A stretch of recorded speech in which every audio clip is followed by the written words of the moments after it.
Si Mother Duck, dito siya nagsala sa loob ng bahay. Kasi naulan, ayan, naulan dyan sa labas. Ano, ayaw mo sa gaso? Ayaw ko sa gaso, kaya wala si train.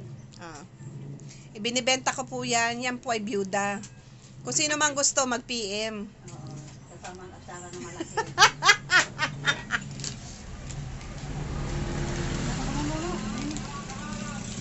May sabawan. Iprito ko yung isa, iihaw ko yung isa. Pupuntangan ko rin sa mga.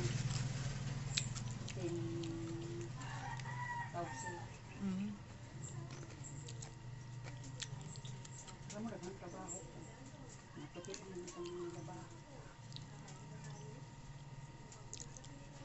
Magtitinda ho ng barbecue yan si Aling Shoni.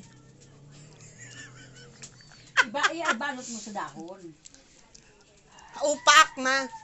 Oo, okay. Mahanap pa ako upak. Dahon na lang para dili. Aluminum foil.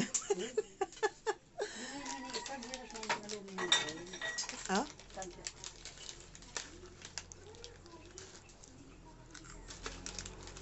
Masara mo niya.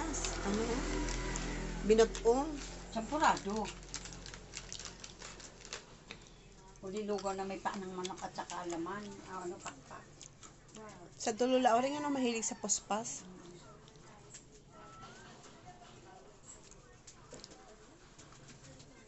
Nagbait baga ko kan lula mo. Sana ganyan kakabait noon. Hindi mo ako laging inaaway. Hindi mo ako minumura. Aalagaan kita pagtanda mo. Hindi kita talaga alagaan mama. Pag namatay kayo, hindi ako pupunta dahil ayaw ko makipagplastika mo. Sinabihan ko yun. Ako naman si Nanay, Oping. Pag namatay,